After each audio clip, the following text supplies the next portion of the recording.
ನಮಸ್ಕಾರ, ನೀವು ನೋಡ್ತಾ ಇದ್ದೀರಾ ರಿಪಬ್ಲಿಕ್ ಕನ್ನಡ. ನಾನು ಅಶ್ವಿನಿ ದೇವಾಡಿಗ. ಈ ಸಿಲಿಂಡರ್ ಸುನಾಮಿಯಲ್ಲಿ ಅನೇಕರು ಸಿಲುಕಿದ್ದಾರೆ. ಆ ಗ್ರಾಹಕರಿಗೆ ಒಂದು ಗುಡ್ ನ್ಯೂಸ್. ಅತಿ ಶೀಘ್ರದಲ್ಲಿ ಹಾಗಾದ್ರೆ ಈ ಸಿಲಿಂಡರ್ ಸುಂಟರ್ ಗಾಳಿಯ ರೀತಿಯಲ್ಲಿ ಏನು ಹಬ್ಬಿದೆ, ಅದರ ಜೊತೆಯಲ್ಲಿ ಸಿಲಿಂಡರ್ ಅಭಾವ ಏನ್ ಕಾಡ್ತಾ ಇದೆ, ಇದೆಲ್ಲ ಪರಿಸ್ಥಿತಿಗಳು ಹಾಗಾದ್ರೆ ಸರಿ ಹೋಗುತ್ತಾ? ಈಗ ಉಂಟಾಗಿರುವಂತಹ ಈ ಸುಂಟರ್ ಗಾಳಿ ಸರಿ ಹೋಗುತ್ತಾ ಅನ್ನೋ ಪ್ರಶ್ನೆ. ಆ ಪ್ರಶ್ನೆಗೆ ಸಂಬಂಧಪಟ್ಟಂತೆ ಒಂದು ಗುಡ್ ನ್ಯೂಸ್ ಈಗ. ಹಾರ್ಮೋಸ್ ಜಲಸಂಧಿಯನ್ನ ಭಾರತದ ಎಲ್ಪಿಜಿ ಟ್ಯಾಂಕರ್ಸ್ ದಾಟುತ್ತೆ ಅನ್ನೋದು ಮೋದಿ ಸರ್ಕಾರಕ್ಕೆ ಅತಿ ದೊಡ್ಡ ರಾಜತಾಂತ್ರಿಕ ಜಯ.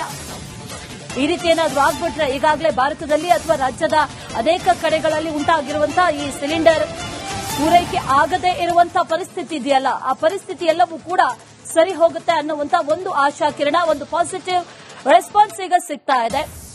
ಅತಿ ದೊಡ್ಡ ರಾಜತಾಂತ್ರಿಕ ಜಯ. ಹಾರ್ಮೋಸ್ ಜಲಸಂಧಿಯನ್ನ ಬಂದ್ ಮಾಡಿದೆ ಇರಾನ್. ಅಲ್ಲಿಂದ ತೈಲ ಸಂಘರ್ಷ ಈಗಾಗಲೇ ನಡೀತಾ ಇದೆ. ಆ ತೈಲ ಸಂಘರ್ಷದ ಮಧ್ಯದಲ್ಲಿ ಭಾರತಕ್ಕೆ ಸಿಗ್ತಾ ಇರುವಂತಹ ಗುಡ್ ನ್ಯೂಸ್ ಅಂತಂದ್ರೆ ಈ ಹಾರ್ಮೋಸ್ ಜಲಸಂಧಿಯನ್ನ ಹಾಗಾದ್ರೆ ದಾಟೋದಕ್ಕೆ ಅನುಮತಿಗಳು ಸಿಕ್ಕೇ ಬಿಡ್ತಾ. ರಾಜತಾಂತ್ರಿಕವಾಗಿ ಒಂದಷ್ಟು ಮಾತುಕತೆಗಳನ್ನ ನಡೆಸ್ತೀವಿ, ಇದನ್ನ ಸರಿಪಡಿಸ್ತೀವಿ ಅನ್ನುವಂತಹ ವಿಶ್ವಾಸವನ್ನ, ಭರವಸೆಯನ್ನ ನೀಡಲಾಗಿತ್ತು. ಹಾಗಾದ್ರೆ ಆ ರೀತಿ ಆಗಿದ್ಯಾ ಅನ್ನುವಂತ ಪ್ರಶ್ನೆ.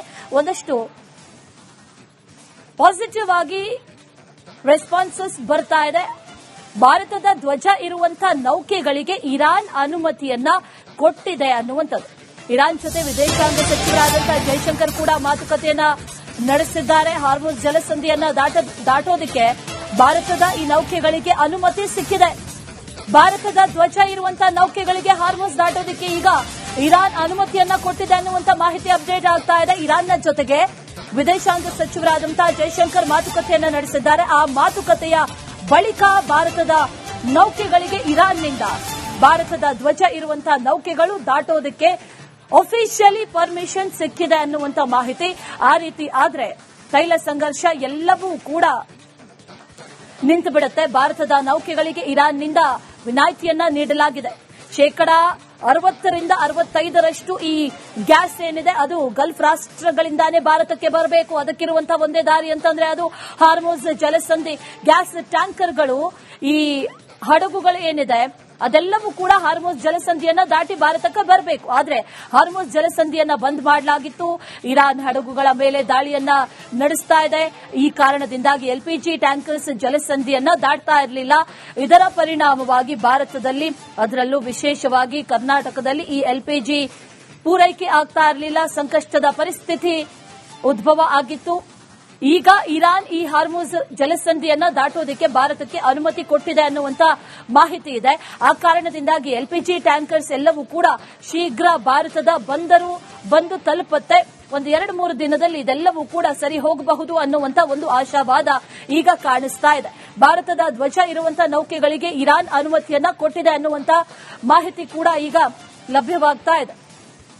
ಭಾರತಕ್ಕೆ ಇದು ಅತಿ ದೊಡ್ಡ ರಾಜತಾಂತ್ರಿಕ ಜಯ ಅಂತ ಹೇಳಬಹುದು. ಅನೇಕ ದೇಶಗಳಿಗೆ ಇಲ್ಲದಂತ ವಿಚಾರ ಈಗ ಭಾರತದ ಪಾಲಿಗೆ ಸಿಗ್ತಾ ಇದೆ. ಅದು ಹಾರ್ಮೋಸ್ ಜಲಸಂಧಿಯನ್ನ ದಾಟುವಂತ ವಿಚಾರ. ನಿನ್ನೆ ಕೂಡ ಒಂದು ಸುದ್ದಿ ಬಂದಿತ್ತು. ಭಾರತದ ಒಂದಷ್ಟು ವಸ್ತುಗಳಿದ್ದಂತಹ ಹಡಗುಗಳಿಗೆ ಇರಾನ್ ಏನಿದೆ ಅದು ಅಟ್ಯಾಕ್ ಮಾಡಿತ್ತು ಅನ್ನುವಂತ ಮಾಹಿತಿ. ಅದರ ನಂತರದಲ್ಲಿ ಪರಿಸ್ಥಿತಿ ಮತ್ತಷ್ಟು ಉಲ್ಬಣಗೊಳ್ಳುತ್ತಾ ಅನ್ನುವಂತ ಪ್ರಶ್ನೆಗಳು ಇದ್ವು. ಆದ್ರೆ ಈಗಾಗಲೇ ಜೈಶಂಕರ್ ಮಾತುಕತೆಯನ್ನ ನಡೆಸಿದ್ದಾರೆ. ಆ ಮಾತುಕತೆ ಫಲಪ್ರದವಾಗಿದೆ. ಆ ನಿಟ್ಟಿನಲ್ಲಿ ಹಾರ್ಮೋಸ್ ಜಲಸಂಧಿಯನ್ನ ಈಗ ಎಲ್ಪಿಜಿ ಟ್ಯಾಂಕರ್ಸ್ ಎಲ್ಲವೂ ಕೂಡ ದಾಟುತ್ತೆ ಅನ್ನುವಂತ ಮಾಹಿತಿ ದಾಟಿದೆ. ಆದಲ್ಲಿ 2-3 ದಿನದಲ್ಲಿ ಹಾಗಾದ್ರೆ ಈ ಎಲ್ಲಾ ಸಂಕಷ್ಟಗಳು ಸರಿ ಹೋಗುತ್ತಾ? ಈ ಪೂರೈಕೆ ಏನಾಗಬೇಕು, ಡಿಮಾಂಡ್ ಎಷ್ಟಿದೆ, ಆ ಡಿಮಾಂಡ್ ಎಷ್ಟಿದೆ ಅಷ್ಟು ಸಪ್ಲೈಗಳು ಆಗುತ್ತಾ ಅನ್ನುವಂತ ಸದ್ಯ ಪ್ರಶ್ನೆ ಈಗ ಇರೋದು. ಅದೆಲ್ಲದಕ್ಕೂ ಕೂಡ ಉತ್ತರ ಅನ್ನುವಂತೆ ಈಗ ಈ ಭಾರತಕ್ಕೆ ಸಿಕ್ಕಿರುವಂತಹ ರಾಜತಾಂತ್ರಿಕ ಜಯ. ಎಲ್ಪಿಜಿ ಬಳಕೆದಾರರು ಗೃಹ ಬಳಕೆ ಆಗಿರಬಹುದು ಅಥವಾ ಕಮರ್ಷಿಯಲ್ ಆಗಿರಬಹುದು ಬಹಳ ತೊಂದರೆಯನ್ನ ಅನುಭವಿಸ್ತಾ ಇದ್ರು. ಇದೇ ರೀತಿ ಮುಂದುವರೆದ್ರೆ ಮುಂದೆ ಏನಪ್ಪಾ ಪರಿಸ್ಥಿತಿ ಅನ್ನುವಂತ ಪ್ರಶ್ನೆ ಕೂಡ ಉದ್ಭವ ಆಗಿತ್ತು. ಎಲ್ಲದಕ್ಕೂ ಕೂಡ ಈಗ ಗುಡ್ ನ್ಯೂಸ್ ಸಿಕ್ಕಂತಾಗಿದೆ.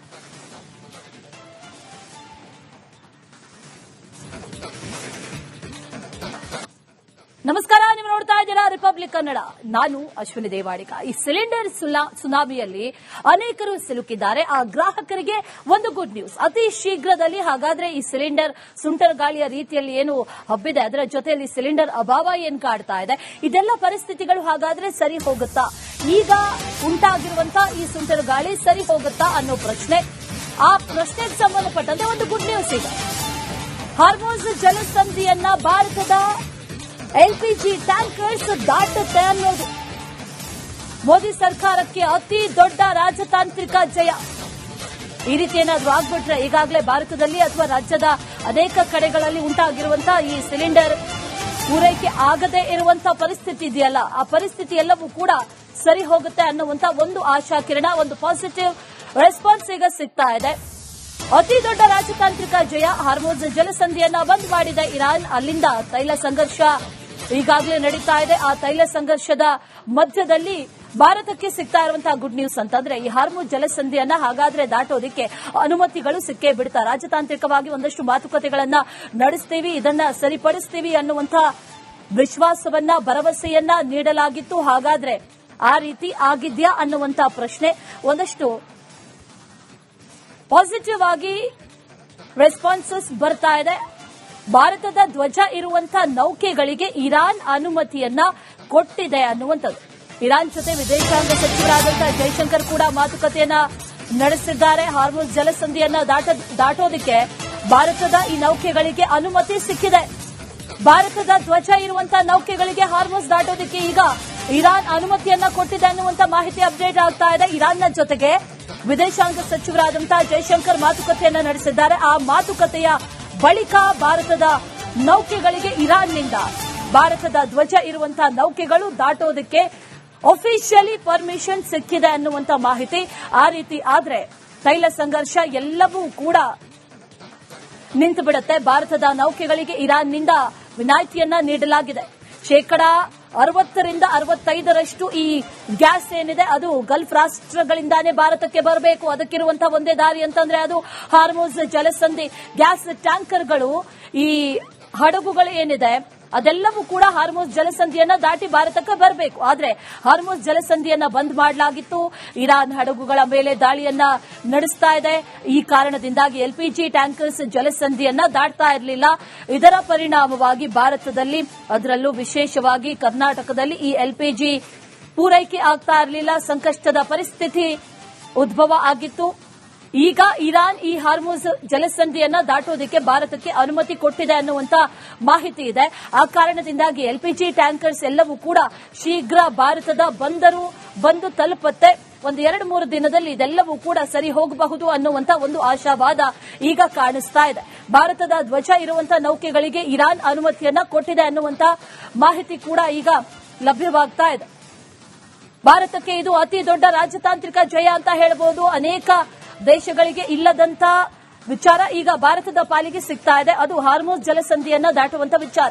ನಿನ್ನೆ ಕೂಡ ಒಂದು ಸುದ್ದಿ ಬಂದಿತ್ತು. ಭಾರತದ ಒಂದಷ್ಟು ವಸ್ತುಗಳಿದ್ದಂತಹ ಹಡಗುಗಳಿಗೆ ಇರಾನ್ ಏನಿದೆ ಅದು ಅಟ್ಯಾಕ್ ಮಾಡಿತ್ತು ಅನ್ನುವಂತ ಮಾಹಿತಿ. ಅದರ ನಂತರದಲ್ಲಿ ಪರಿಸ್ಥಿತಿ ಮತ್ತಷ್ಟು ಉಲ್ಬಣಗೊಳ್ಳುತ್ತಾ ಅನ್ನುವಂತ ಪ್ರಶ್ನೆಗಳು ಇದ್ವು. ಆದ್ರೆ ಈಗಾಗಲೇ ಜೈಶಂಕರ್ ಮಾತುಕತೆಯನ್ನ ನಡೆಸಿದ್ದಾರೆ. ಆ ಮಾತುಕತೆ ಫಲಪ್ರದವಾಗಿದೆ.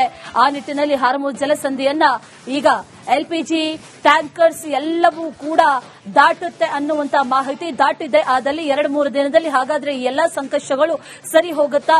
ಈ ಪೂರೈಕೆ ಏನಾಗಬೇಕು, ಡಿಮಾಂಡ್ ಎಷ್ಟಿದೆ, ಆ ಡಿಮಾಂಡ್ ಎಷ್ಟಿದೆ ಅಷ್ಟು ಸಪ್ಲೈಗಳು ಆಗುತ್ತಾ ಅನ್ನುವಂತ ಸದ್ಯ ಪ್ರಶ್ನೆ ಈಗ ಇರೋದು. ಅದೆಲ್ಲದಕ್ಕೂ ಕೂಡ ಉತ್ತರ ಅನ್ನುವಂತೆ ಈಗ ಈ ಭಾರತಕ್ಕೆ ಸಿಕ್ಕಿರುವಂತಹ ರಾಜತಾಂತ್ರಿಕ ಜಯ.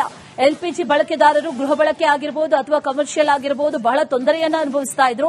ಇದೇ ರೀತಿ ಮುಂದುವರೆದ್ರೆ ಮುಂದೆ ಏನಪ್ಪಾ ಪರಿಸ್ಥಿತಿ ಅನ್ನುವಂತ ಪ್ರಶ್ನೆ ಕೂಡ ಉದ್ಭವ ಆಗಿತ್ತು. ಎಲ್ಲದಕ್ಕೂ ಕೂಡ ಈಗ ಗುಡ್ ನ್ಯೂಸ್ ಸಿಕ್ಕಂತಾಗಿದೆ.